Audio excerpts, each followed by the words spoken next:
கிறிஸ்துவுக்குள் பிரியமானவர்களே, கர்த்தராகிய இயேசு கிறிஸ்துவின் நாமத்தில் உங்களுக்கு வாழ்த்தல் தெரிவித்துக் கொள்கிறேன். இந்த புதிய நாளிலும் அப்போ உங்களை புதிய நன்மை நாளும் புதிய கிருபை நாளும் உங்கள் ஒவ்வொருவரையும் ஆசீர்வதிப்பார்கள். இன்றும் நம்ம பார்த்தோன்னா உலகத்தில் அநேகர் சிரித்து கொண்டு சந்தோஷமா இருக்கிற மாதிரி வெளியே வேஷம் போட்டு கொண்டு இருப்பாங்க. ஆனால் அவங்க உள்ளத்தில் பார்த்தீங்கன்னா இருள் இருக்கும். என்ன இருள்? பாவம் என்கிற இருள், பயம் என்கிற இருள், நோய் என்கிற இருள், கடன் என்கிற இருள், தோல்வி என்கிற இருள், இப்படி அநேக இருள்கள் உள்ள இருக்கும். உள்ளத்துல ஒரு சமாதானம் இருக்காது. ஆனா வெளியில சமாதானமா சந்தோஷமா இருக்கிற மாதிரி தங்களை காட்டிக்கொள்வார்கள். இன்று உங்களுக்கு தான் அப்பா ஒரு அருமையான வாக்குத்தத்தத்தை சொல்றாங்க. இன்னைக்கு நீங்க இருள்ல இருக்கிறது போல இருக்கலாம், ஆனா அப்பா உங்களை வெளிச்சத்துக்கிட்ட கொண்டு வருவேன் என்று சொல்றாங்க. கடைசியில உங்க எல்லாருக்காக நான் ஜெபிப்பேன். ஏசப்பா உங்க எல்லாருக்கும் அற்புதத்தை செய்வாங்க. இப்போது அப்போட வார்த்தைக்குள்ள போகலாம். மத்தேயு 4ஆம் அதிகாரம் 15ஆம் வசனம். Matthew 4th chapter verse 15. இருளில் இருக்கும் ஜனங்கள் பெரிய வெளிச்சத்தை கண்டார்கள். மரண இருளின் திசையில் இருக்கிறவர்களுக்கு வெளிச்சம் உதித்தது. இந்த காலை நேரத்தில் அப்போ உங்களுக்கு அருமையான வாக்குத்தத்தம் கொடுக்குறாங்க. இருளில் இருக்கும் ஜனங்கள் பெரிய வெளிச்சத்தை கண்டார்கள். உங்க வாழ்க்கையில என்ன இருளாக இருந்தாலும் அதை அப்பா பெரிய வெளிச்சமாக மாற்றுவேன் என்று சொல்றாங்க. என் வாழ்க்கையில இந்த இருள் போகாதா என்று சொல்லி நீங்க வேதனையோடு கூட இருக்கலாம். அப்போ ஒரு அருமையான வார்த்தை, நான் உங்களை வெளிச்சத்தினருக்கு அழைத்து கொண்டு வருவேன் என்று சொல்றான். யோவான் 1ஆம் அதிகாரத்தில் ஜான் 1st chapterல verse 1ல ஆதியில வார்த்தை இருந்தது, அந்த வார்த்தை தேவனிடத்தில் இருந்தது, அந்த வார்த்தை தேவனாக இருந்தது. இந்த ஆதியிலே அப்படின்னு நம்ம பார்த்தோம்னா நம்ம ஆதியாகமம் 1ஆம் அதிகாரத்தில் பார்க்கலாம். நம்ம பைபிளில் எந்த காரியத்துக்கு ரெஃபரன்ஸ் எடுக்கணும்னாலும் நம்ம ஆதியாகமத்தில் எல்லாவற்றுக்கான ரெஃபரன்ஸ் இருக்கு. ஆதியாகமத்தை நம்ம நல்லா படித்தோம்னா நமக்கு பைபிளோடைய வெளிப்பாடு அநேகமாக நமக்கு தெரிய வரும். இந்த ஆதியாகமம் 1-2 வசனத்தையே நம்ம எவ்வளோ மணி நேரத்துக்கு அப்பாவோட வார்த்தையை மெசேஜாக கொடுக்கலாம். ஆனால் இந்த 10 நிமிடத்துக்குள்ள சுருக்கமாக சொல்லி அப்பா உங்களோடு கூட பேசுவாராக. ஆதியாகமம் 1:1 ஆதியிலே தேவன் வானத்தையும் பூமியையும் சிருஷ்டித்தார். அப்போ ஃபர்ஸ்ட் என்ன பண்ணாங்க? வானத்தையும் பூமியையும் சிருஷ்டித்தாங்க. ஃபர்ஸ்ட் வானத்தை படைக்கிறாங்க. வானத்துல யார் இருக்காங்க? அப்பா இருக்காங்க. பரலோகத்துல அப்பா இருக்கிறாங்க. அடுத்து பூமியை சிருஷ்டிக்கிறாங்க. கொஞ்சம் யோசிச்சு பாருங்க. இந்த உலகத்துல நம்ம ஒரு வீடு கட்டுறோம் அப்படின்னா நம்ம கிட்ட பணம் நிறையா இருந்து ஒரு நல்ல இன்ஜினியர் இருந்தாங்கன்னா ஒரு வீட்டை எப்படி கட்டுவோம்? பார்த்து கட்டுவோம். சாலமோன் தன்னுடைய அரண்மனையை 13 வருடங்கள் கட்டினான். பார்த்து கட்டணும். அது போல தான் நாமும் ஒரு டிஃபெக்ட் இல்லாமல் நல்லா அருமையாக கட்டுவோம். இங்கே 2ஆம் வசனம் பாருங்க. பூமியிலே ஒழுங்கின்மையும் வெறுமையுமாய் இருந்துச்சு. நம்ம ஒரு வீடு கட்டினாலே அவ்வளோ நல்லா கட்டும் பொழுது, அப்போ பூமியை உருவாக்கும் பொழுது ஒழுங்கின்மையும் வெறுமையுமா இருந்துச்சு. இந்த 2 வசனத்துக்கு இடையே அநேக ஆயிரக்கணக்கான ஆண்டுகள் இருக்குன்னு சொல்லி வேத பண்டிதர்கள் சொல்றாங்க. அப்பாவுடைய வேலையை செய்வதற்காக 3 பிரதான தூதர்களை அப்பா உண்டாக்குனாங்க. ஒன்று மிகாவேல், இன்னொன்று கேப்ரியல், இன்னொரு லூசிஃபர். இந்த லூசிஃபர் ஆராதனை வீரன் பரலோகத்துல அநேக முக்கியமான இடத்துக்கெல்லாம் கடந்து செல்லுவான். வேதத்தை முழுதா படிச்சாதான் இந்த சத்தியம் தெரியும். நான் சுருக்கமாக உங்களுக்கு சொல்லுகிறேன். இந்த லூசிஃபர் பரலோகத்துல அநேக இடத்துக்கு சென்று வருகிற தயவு அப்பா கிட்ட பெற்றிருந்தான். அவனுக்கு மேட்டுமே பெருமை வந்துச்சு. இனிமேல் நீ பரலோகத்தில் இருக்க லாய்க்கு கிடையாதுன்னு சொல்லி அவனை கீழே தள்ளிட்டாங்க. அவனும் அவனோடு கூட இருந்தவர்களும் 1/3 பங்கு கீழே விழுந்தாங்க. இப்போ கீழே விழுந்தவங்களுக்கு யார் மேலே கோவம்? அப்பா மேலே கோவம். அப்பாவை ஒன்றும் செய்ய முடியாது. அவர் படைத்த இந்த பூமியை என்ன பண்ணுறாங்க? அடித்து நொறுக்குறாங்க. அப்போதான் என்ன ஆகுது? இந்த பூமி ஒழுங்கின்மையும் வெறுமையுமாக மாறி போகிறது. அப்பா படைக்கும்போது நல்லா தான் படைச்சாங்க. ஆனால் இந்த பிசாசு என்ன பண்ணிட்டான்? இந்த லூசிஃபர் மேலே இருக்க வரைக்கும் தேவதூதன், கீழே விழுந்தோன்னே பிசாசா மாறினா அவன் இந்த பூமியை ஒழுங்கின்மையுமாக எல்லாவற்றையும் அடித்து நொறுக்கி போட்டான். அடுத்து பாருங்க, ஆழத்தின் மேல் இருள் இருந்தது. இருள் யாரு? இந்த பிசாசு, இந்த லூசிஃபர் தான் இருள். அவன் எல்லாவற்றையும் ஒன்றுமில்லாமல் ஆக்கினான். அப்போ தேவ ஆவியானவர் ஜலத்தின் மேல் அசைவாடி கொண்டிருந்தார். சர்வ வல்லமுள்ள தேவன் பரிசுத்த ஆவியானவர் அப்போஸ்தலர் 2ஆம் அதிகாரத்தில் இல்ல, உலகத்தை உண்டாக்கும் பொழுதே பரிசுத்த ஆவியாகிய தேவன் இருக்காங்க.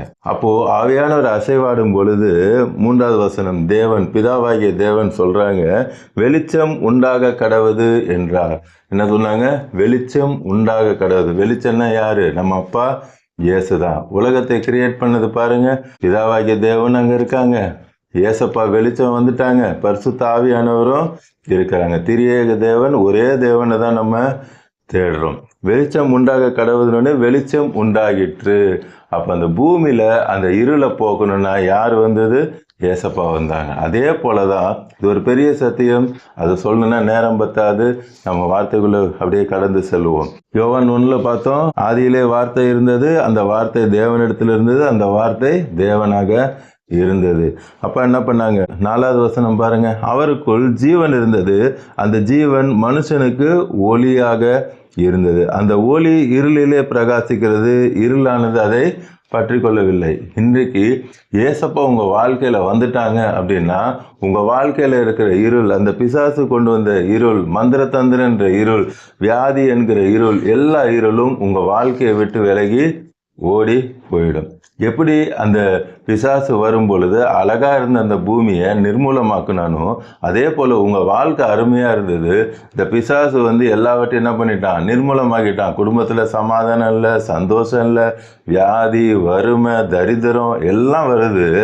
அப்போ ஆவியானவர் வருகிறார். ஆவியானவர் அசைவாடும் பொழுது பிதாவாகிய தேவன் சொல்றாங்க, வெளிச்சம் உண்டாக கடவுது. இன்றும் பரிசுத்த ஆவியானவர் உங்க வாழ்க்கையில வருவார். மாம்சமான யாவர் மேலே ஆவியை ஊற்றுவேன்னு சொல்லியிருக்காங்க. நீங்க கூப்பிட்டீங்கன்னா பரிசுத்த ஆவியானவர் வருவார். பரிசுத்த ஆவியானவர் அசைவாடும் பொழுது பிதாவாகிய தேவன் கட்டளையிடுவார்.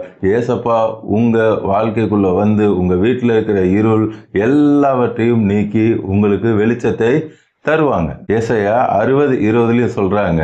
ஐசாயா 60:20 கர்த்தரே நித்திய வெளிச்சமா இருப்பார், உன் துக்க நாட்கள் முடிந்து போகும். அப்பா வரும் பொழுது உங்களுடைய எல்லா துக்கமும் ஒளிந்து போகும். அப்பா தான் வார்த்தை, வார்த்தை தான் அப்பா. சங்கீதம் 119 அதிகாரத்துல 105 உம்முடைய வசனம் என் கால்களுக்கு தீபமும் என் பாதைக்கு வெளிச்சமமா இருக்கிறது. அப்போ அப்பா வந்துட்டாங்கன்னா வார்த்தை உள்ள வந்துடும். வார்த்தை உள்ள வந்துருச்சுன்னா உங்க வாழ்க்கை ஆட்டோமேட்டிக்கா பிரகாசிக்க ஆரம்பிச்சிடும். அதான் அழகா சொல்றான், என் பாதைக்கு அது வெளிச்சமா. இன்னைக்கு எந்த வழியில நடக்கணும்னு தெரியாம தான் நீங்க முழித்து கொண்டு திகைத்து கொண்டு இருக்கிறீங்க. அப்பா ரைட் பார்த்த உங்களுக்கு காண்பிப்பேன் என்று சொல்றார். கடைசியா ஒரு வசனம் பார்த்து நம்ம ஜெபிக்கலாம். எபேசியர் 5 எபிசியன்ஸ் 5th chapter verse 8. முற்காலத்தில் நீங்கள் அந்தகாரமா இருந்தீர்கள். முன்னாடி நம்ம பாவத்துல, அசுத்தத்துல எல்லாத்துலயும் இருந்தோம். பிசாசு நம்மளை ஒன்றுமில்லாமல் நிர்மூலமாக்கணும். வியாதியில இருந்தோம், வறுமையில இருந்தோம், தரித்திரத்துல இருந்தோம், ஒரு நல்ல ஒரு சொந்த வீடு கிடையாது, இப்படி எந்த ஆசீர்வாதமும் இல்லாம தான் இருந்தோம். அவன் நம்மளை இருள வச்சிருந்தான். அந்தகாரமா இருந்தீர்கள். இப்பொழுதோ, இன்றைக்கு இந்த நொடியிலிருந்து இப்பொழுதோ கர்த்தருக்குள் வெளிச்சமா இருக்கிறீர்கள். அப்பாவுகள் எப்படி இருக்கீங்க?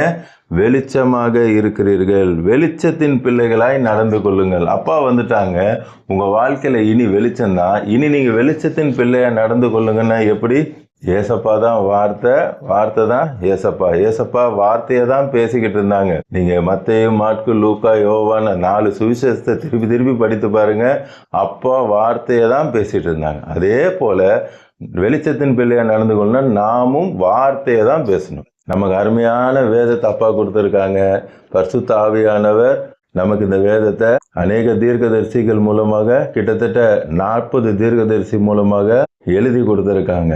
இந்த அப்பாவோட வார்த்தை என்ன பண்ணும்? நம்ம எப்படி ஏசப்பா பேசிக்கொண்டே நடந்தாங்களோ, வேதத்துல அப்பா ஒரு அருமையான வார்த்தை சொல்லுவாங்க, ஏசப்பா நன்மை செய்கிறவராய் சுற்றி தெரிந்து கொண்டிருந்தார் என்று சொல்லி. அப்பா வார்த்தையை பேசிக்கொண்டுதான் நன்மை செய்கிறவராய் சுற்றி கொண்டு தெரிந்தாங்க. அதே போல நாம் இன்றைக்கு ஒரு தீர்மானம் எடுக்கணும். என் வாயை திறந்தா அப்பாவோட வசனம் தான் வரும், அப்பாவோட வார்த்தையை தான் நான் பேசுவேன்.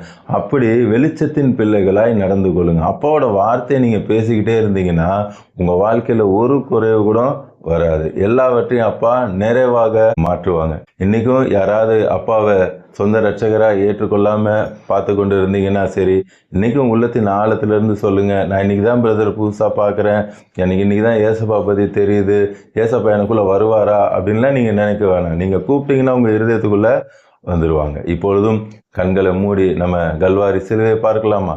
அன்பின் பரலோக தகப்பனே, இந்த காலை நேரத்தில் உங்களுடைய பிள்ளைகளோடு கூட பேசுனீங்கப்பா. நீங்க அற்புதங்களையும் அதிசயங்களையும் செய்கிற தேவன். என்னுடைய பிள்ளைகளுடைய வாழ்க்கையில் இருக்க எல்லா இருளையும் இந்த காலை நேரத்தில் நான் மாற்றுவேன் என்று சொல்லி வந்து இப்பொழுது அவங்க வாழ்க்கையில் இருக்கிற எல்லா இருள்களையும் இப்பொழுது நீர் மாற்றிக்கொண்டிருக்கிறதுக்காக நன்றி. அவங்க என்ன பிரச்சனையோடு கூட இருந்தாலும் சரி, அந்த பிரச்சனை இப்பொழுது மாறுகிறதுக்காக நன்றி. அந்த பாவம் அவர்களை விட்டு போகிறதுக்காக நன்றி. கடன் அவர்களை விட்டு போகிறதுக்காக நன்றி. எல்லா தோல்விகள் மாறி இனி ஜெயமாய் மாறப்போகிறதுக்காக நன்றி. எல்லா நோய்கள் இப்பொழுதே அவர்களை விட்டு விலகி ஓடுகிறதுக்காக நன்றி. கிரியேட்டிவ் மிரக்கல் நடந்து கொண்டு இருக்கிறதுக்காக, மரண ஆவிகள் அலறியடித்து கொண்டு ஓடுகிறதுக்காக ஸ்தோத்திரம். சுகமளிக்கும் வல்லமை இறங்கி எல்லாருக்கும் தெய்வீக சுகத்தை கட்டளையிடுகிறதுக்காக நன்றி அப்பா. திருமணம் ஆகாத பிள்ளைகளுக்கும் ஏற்ற வேலை சீக்கிரத்தில் நீங்கள் திருமணத்தை நடத்த போறீங்க. குழந்தை இல்லாதவர்களுக்கும் இப்பொழுதே உங்களுடைய தழும்புல கரம் அவர்களை கர்ப்பத்தை தொட்டு குழந்தையை வைத்து நீர் ஆசீர்வதிக்கிறதுக்காக, சொந்த வீடு இல்லையேன்னு வேதனையோடு பார்க்குற பிள்ளைகள் அருமையான வீட்டை கொடுக்கறதுக்காக, பிரெக்னென்ட்டாக இருக்கவங்களுக்கு நல்ல சேஃப் டெலிவரியை கொடுக்கறதுக்காக, ஆக்சிடென்ட் ஆகி அடிபட்டு டாக்டர்கள் கைவிடப்பட்ட சூழ்நிலை இருக்கலாம், அவர்களுக்காக ஜெபித்து கொண்டு இருக்கீங்க. ஐசியூவில் என்னோட ரிலேட்டிவ்ஸ் இருக்காங்களே, என் ஃப்ரெண்ட்ஸ் இருக்காங்களேன்னு சொல்லி அழுது கொண்டு ஜெபித்து கொண்டு இருக்கீங்க.